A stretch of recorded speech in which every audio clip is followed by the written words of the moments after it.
Hi, everybody. My name is June, and we'll be reading The Unicorn of the Sea and Me as part of 99% Chance of Magic by the Heartspark Press. The Unicorn of the Sea and Me.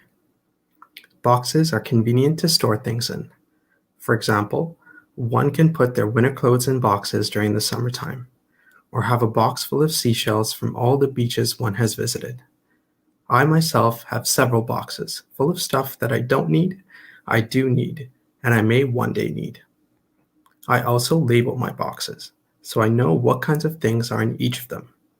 While it makes sense to put things in boxes, it does not, however, make sense to put people in boxes. But this is exactly the situation that Arjuna found herself in. She was born into a town of boxes. Boxes that had everything from computer wires to tomatoes to people. And everyone was put into boxes from the minute they were born. Each box also had labels. So many that most people were merely labels on boxes. Nobody got a choice how their box was first labeled. And it always started with one of these two words, boy or girl. As early as Arjuna could remember, she was put into a box that said boy. No choice, just boy. And throughout the years, Arjuna found that she was quite good at being a boy, even though she didn't really like it at all. The more her box got labels that boys usually got, the more Arjuna realized that she was nothing like the boy everyone thought she was. Arjuna knew that she liked being a girl, but she also knew that she was not like the other girls. It always seemed so easy for the labeled girls to be girls because they just had to rely on the boxes to tell them so. When Arjuna tried, she found it much, much harder. There were also no girls she knew without girl on their box.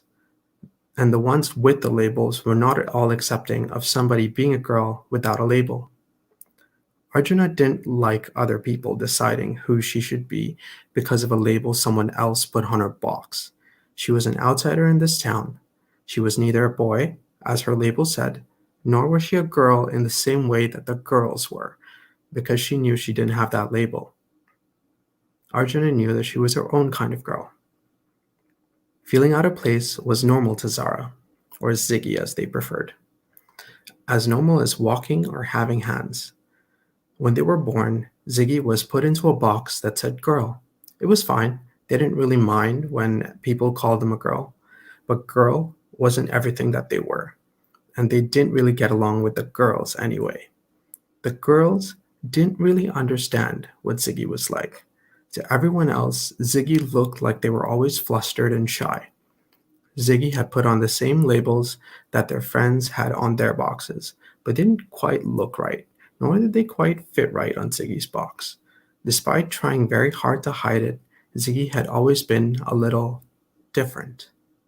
What Ziggy wanted more than anything was to belong somewhere, to have a family. So far, they had only been able to do that by going along with the labels that other people had put on them. On top of everything else, Ziggy had to deal with their horn. This multicolored thing on my forehead just keeps making trouble for me, Ziggy thought on more than one occasion. Why am I the only one who has to worry about and work so hard to fix their box? Ziggy always had to be aware of the holes that they were accidentally making. Their horn would poke holes in their box and Ziggy would have to quickly patch it up before anyone noticed. Not that anyone ever did. They were all in boxes themselves. The only good thing about Ziggy's horn happened when it became wet. If they listened carefully, Ziggy could hear the most beautiful music. One of Ziggy's favorite activities was to take long walks in the summer rain. The music was familiar, warm, and the one thing that always made them feel at peace. Arjuna loved to take long walks, but having taken pieces out of her box brought her a lot of unwanted attention. The summer nights were Arjuna's favorite time to walk because there were very few people around. More specifically, she loved the time just before dawn, the way the sunlight crept over the horizon slowly at first and then almost all at once. It felt like the world was completely lit up. She was on one of her usual walks by the lake, listening to the stars calling her name to come back, the same as every other night. As the sunlight started to thin the mist over the lake, she noticed that for once she was not alone. Over by the other side of the lake was a person with a horn, the most beautiful rainbow-colored horn attached to a person trying desperately to make it fit into their box. It was the first time that Arjuna had seen someone else having trouble fitting into their box. Ah, not again, Ziggy thought to himself. Their box was full of circular former holes patched up with tape and overlapping pieces. What's one more, I guess? It was good that no one was around in the morning. They could just patch it up at home. Excuse me, inquired Arjuna, giving Ziggy the biggest shock of their life. Spinning around, Ziggy found themselves standing in front of a person with pieces of their box missing. Here I am trying to get my box under control, and here's this person taking pieces out of hers, Ziggy wondered. Are you a unicorn? Gasped Arjuna, struck with wonder. No, I'm normal, replied Ziggy, folding their arms to protect themselves from this stranger in front of them. No, no, no, you're not. You're not normal at all, squealed Arjuna, gleefully grinning from ear to ear. You're like me. Ziggy was taken aback. In a town full of boxes and labels, meeting someone who is unapologetically themselves can be quite a shock. Here at the break of the morning, Ziggy met a person who made them feel completely and instantly at ease simply by being authentically foolish. Ziggy pinched their nose with a sigh, unable to contain their smile. What a weirdo, said Ziggy, rolling their eyes. Hurry up, slowpoke, stop dragging your feet. Arjuna sighed. She really didn't want to be here. Shopping. Don't get me wrong, she loved shopping, just not in front of people. Except since their first meeting, Arjuna couldn't help but give in to Ziggy. There was no one else that made her feel more like she belonged. The stars were where she came from. With Ziggy, she had family. All right, I'm coming. That morning, Ziggy had decided to help Arjuna find her first dress, and so shopping they went. This was all very new for Ziggy, taking the lead, making decisions, and having someone follow them too. Almost without realizing, spending time with Arjuna had made Ziggy feel more self-assured. Follow your horn, Arjuna kept telling Ziggy, and the more they followed it, the clearer they could hear its music. Arjuna and Ziggy buzzed in and out of shops like two bees hopping from flower to flower, carefree as could be, and then splash! Sometimes a fraction of a second is enough to be pulled from a warm golden glow to being drenched by an icy, slushy mess. Arjuna's heart sunk. An electric blue, sweet, sour glacier seeped slowly through Arjuna's hair. It slid down her face and neck and froze her right to the spot where she was standing. The stinging, icy trail was soothed by the warm, salty tears that flowed from her eyes. The only thing she could hear was a roar of laughter coming from all around. Careful, Zara, cackled Nazo, a black-haired girl who was friends with a lot of people, but nice to none of them. She stood in front of her group of bullies as their leader. If you stand too close to the weirdo, you might get wet. The chorus of bullies sniggered in approval. Ziggy's eyes burned with a fire that had been growing inside them. Their horn glowed like smoldering embers as they stepped up to Nazo. My name is Ziggy, they thundered, and believe me, you won't like me when I'm wet. The bullies were stunned stiff. They had never seen the person they called Zara look so formidable. In no way did the girls expect timid, flustered Ziggy to talk back to them, let alone stand up for the outsider Arjuna. The chorus looked to Nazo for what to do, but she couldn't take her eyes off the Ziggy in front of her. The bullies and the crowd around Arjuna faded as she focused on Ziggy's back. This was the first time that she did not have to find the strength to stand up for herself. It made her feel secure that she could be protected from someone trying to hurt her. Ziggy spun around, grabbed Arjuna's hand, and looked deep into her black eyes. You're an incredible weirdo, and that makes you beautiful. Like a dove. Ziggy paused, thinking of what to say next. A weirdo. Arjuna's shock gave away, gradually replaced with confusion. You're a weirdo, repeated Ziggy with a straight face, before bursting out with laughter and running from the bullies, pulling Arjuna behind them. "Come in," sang Ziggy in response to Arjuna's knock. The weeks after the incident were a lot harder for Ziggy than for Arjuna. Unfortunately, Arjuna was well used to situations like these since she had stopped trying to fit into a box. Ziggy, on the other hand, worked really hard to avoid drawing attention to themselves. Standing up for Arjuna in front of everyone had put an end to their carefully crafted image. They now received a lot of unwanted attention from the other children, which weighed them down like a heavy cloud. Ziggy seems much better today, Arjuna thought to herself.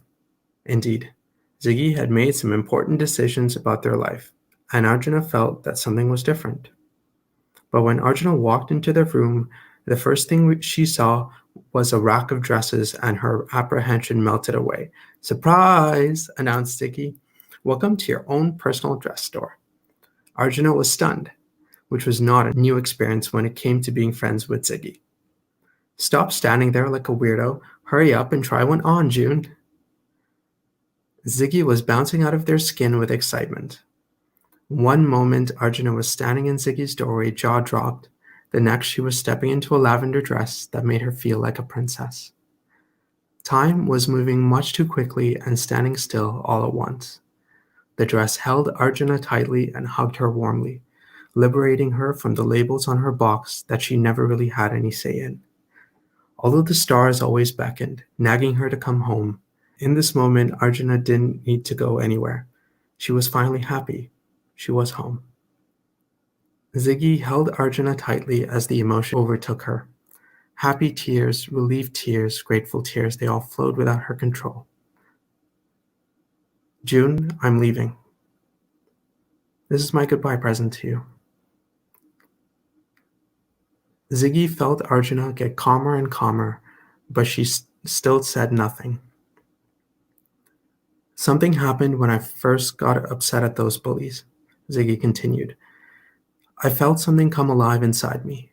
I'm bold, I'm fierce, and I felt like myself, my real self."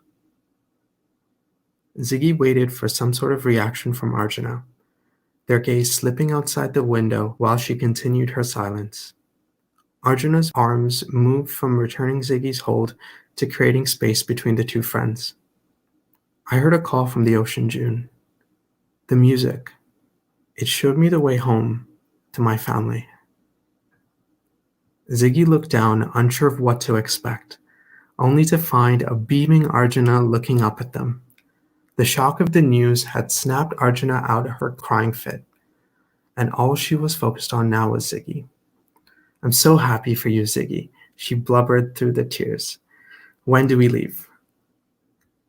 The music in their head was clearer and more beautiful than it had ever been.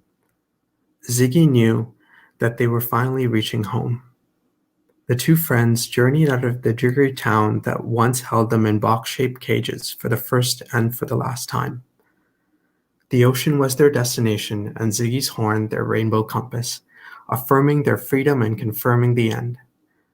Arjuna knew that at the end of their adventure she would have to let Ziggy go. As Arjuna followed Ziggy up the last incline, she could hear the crashing of the water and the music. Her face lit up with wonder as the most beautiful music she had ever heard washed over her wave after wave. "Jun, you hear it too, don't you?" asked Ziggy. "That's for my family." Tears of joy and relief flew off their face as Ziggy grabbed Arjuna's hand and ran. They ran towards the clearing past the trees, closer to the source of the music. Out in front of her, Arjuna saw the land suddenly end, giving way to the endless ocean of water. "You're a unicorn, I knew it!" screamed Arjuna excitedly. Approaching the cliff, she watched to the crystal-clear surface as 5 incredible swimmers with horns weaved in and out of each other.